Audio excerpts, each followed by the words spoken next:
ராதாவுக்கு திருமணமாகி 3 வருடங்கள் ஆகிவிட்டன. கணவன் விக்கி, மாமனார், மாமியார், விக்கியின் தம்பி என ஒரு பெரிய கூட்டு குடும்பம். ராதா எப்போதுமே சுறுசுறுப்பான, சுதந்திரமான சிந்தனை கொண்ட பெண். ஆனால் அந்த வீட்டில் அவளுக்கு பிடித்தபடி ஒரு சின்ன விஷயத்தை கூட செய்ய முடியாது.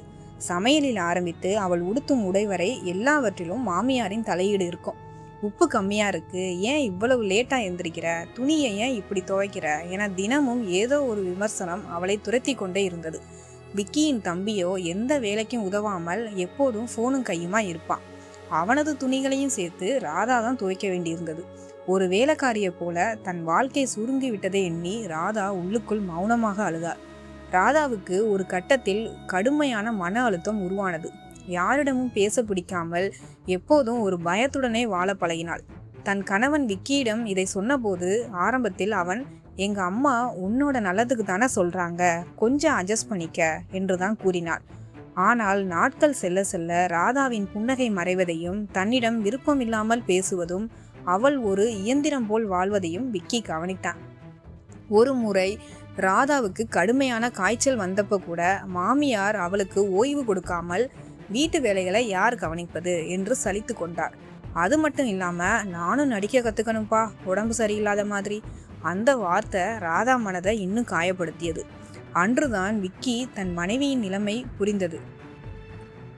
அன்று இரவு ராதா அழுது கொண்டே விக்கியிடம் சொன்னாள், எனக்கு இந்த வீட்டில் எந்த தப்பும் சொல்ல தெரியல விக்கி, ஆனால் ஒரு மாதிரி மூச்சு முட்டுற மாதிரி இருக்கு. எனக்குன்னு ஒரு தனிமை, என்னோட சின்ன சின்ன ஆசைகளை நிறைவேற்றிக்க கூட ஒரு சுதந்திரம் இல்லை. எனக்கு ஒரு மாற்றம் வேணும். நாம ஏன் தனியாக ஒரு வீடு பார்த்து போகக்கூடாது என்று கேட்டாள். விக்கி யோசித்தான். தன் மனைவியின் மன அமைதி அவனுக்கு முக்கியமாக தெரிந்தது. பெற்றோரிடம் பேசி பலத்த எதிர்ப்புகளுக்கு இடையே சம்மதம் வாங்கி நகரின் மற்றொரு பகுதியில் ஒரு சிறிய வாடகை வீட்டிற்கு மாற சம்மதித்தான். மாமனார், மாமியார் ஆரம்பத்தில் எங்களை நடுத்தருவில் விட்டுட்டு போறீங்க என்று சாபமிடுவது போல் பேசினார்கள். ஆனால் விக்கி அவர்களை பக்குவமாக பேசி சம்மதிக்க வைத்தான். ராதாவும் விக்கியும் தங்களது புதிய சிறிய வீட்டிற்குள் நுழைந்தார்கள். அந்த வீடு சிறியதாக இருந்தாலும் ராதாவின் கண்களுக்கு அது ஒரு மாளிகை போல தெரிந்தது. கூட்டு குடும்பத்தில் இருந்து வரும்போது சொந்தமாக பெரிய பொருட்கள் எதுவும் இல்லை. வெறும் 2 பாய்கள், சில பாத்திரங்கள் மட்டுமே இருந்தன. ஆனால் அன்று ராதாவிடம் இருந்த நிம்மதிக்கு முன்னால் அந்த பற்றாக்குறை ஒரு பொருட்டாகவே தெரியவில்லை. தனி குடித்தனத்தின் முதல் வாரம் அவர்களுக்கு ஒரு புதிய உலகத்தை காட்டியது. ராதா காலையில் 7 மணிக்கு எழுந்திருக்கிறாள். அவளை கேள்வி கேட்க அங்கே யாருமே இல்லை. அவளுக்கு பிடித்த ஃபில்டர் காப்பியை மெதுவாக மொட்டை மாடியில் அமர்ந்து ரசித்து குடிக்கிறாள். அவளது சமையலறை இப்போது அவளது முழு கட்டுப்பாட்டில் இருக்கிறது. அவளுக்கு பிடித்த உணவுகளை சமைத்து மகிழ்ந்தாள். விக்கியும் அவளுக்கு சமையலில் சின்ன சின்ன உதவிகளை செய்ய தொடங்கினாள். கூட்டு குடும்பத்தில் இருந்தபோது சமையலறை பக்கமே வராத விக்கி இப்போது வெங்காயம் நறுக்கி கொடுப்பதும் பாத்திரம் கழுவுவதும் ராதாவுக்கு பெரும் மகிழ்ச்சியை தந்தது. ஞாயிற்றுக்கிழமைகளில் மதியம் வரை தூங்குவதும் பிறகு இருவருமாக சேர்த்து சமைத்துவிட்டு தியேட்டருக்கு படம் பார்க்க செல்வதும் அவர்களுக்குள் இருந்த காதலை இன்னும் அதிகப்படுத்தியது. ராதாவின் அந்த இறுகிய முகம், சோர்வடைந்த கண்கள் இப்போது பிரகாசமாக இருப்பதைக் கண்டு கணவர் விக்கி நிம்மதி அடைந்தான். அதே நேரத்தில் தனி குடித்தனம் என்பது வெறும் நிம்மதி மட்டுமல்ல, அது ஒரு பெரிய பொறுப்பு என்பதையும் ராதா உணர்ந்தாள். வாடகை, கரண்ட் பில், மளிகை பொருட்கள் என எல்லாவற்றையும் விக்கியின் அந்த 1 மாத சம்பளத்திற்குள் அடக்க வேண்டியிருந்தது. அதனால் இப்போது ஒவ்வொரு ரூபாயின் மதிப்பை அவர்கள் கற்றுக்கொண்டார்கள்.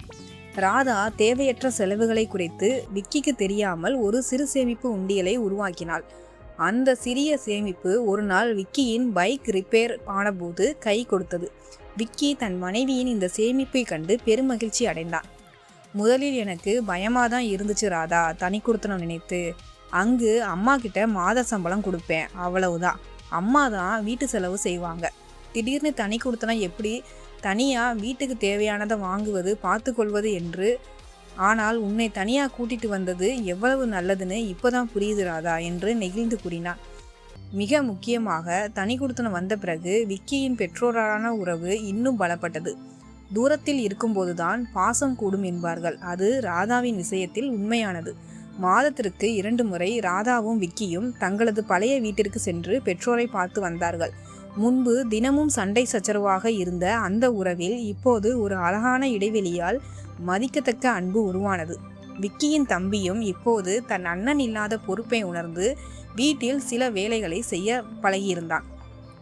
ராதா இப்போது தன் வாழ்க்கையை முழுமையாக வாழ்கிறாள். தன் வீட்டிற்கு பிடித்தவிட்டை தேர்ந்தெடுப்பதிலும் மாலையில் கணவனுடன் அமர்ந்து தேநீர் அருந்துவதிலும் அவள் தேடிய அந்த பேரமைதி அவளுக்கு கிடைத்தது. தனி குடித்தனம் என்பது குடும்பத்தை பிரிப்பது அல்ல, மாறாக ஒரு புதிய குடும்பம் தங்களது கால்களில் சொந்தமாக நிற்க கற்றுக்கொள்வது.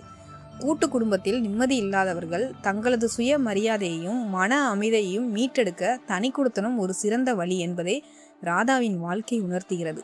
மன அமைதியே எல்லாவற்றையும் விட பெரிய செல்வம். ஒரு பெண்ணுக்கு தன் திருமண வாழ்வில் கிடைக்கிற ஆக சிறந்த சொர்க்கம் என்னவென்றால், கூட்டு குடும்பம் என்னும் கூண்டுக்குள் சிறைக்கிளியாக வாழ்வதை விட தனி குடித்தனம் என்னும் வானத்தில் தன் சிறகை விரித்து பறக்கும் சாதாரண பறவையாக வாழ்வதே கோடி மடங்கு நிம்மதி. இந்த கதை உங்களுக்கு பிடித்திருந்தால் லைக் செய்து உங்கள் கருத்துக்களை பகிர்ந்து கொள்ளுங்கள். மேலும் பல சுவாரஸ்யமான யதார்த்தமான கதைகளுக்கு நமது கீர்த்தி ரியல் டாக் சேனலை சப்ஸ்கிரைப் செய்யுங்கள். நன்றி, வணக்கம்.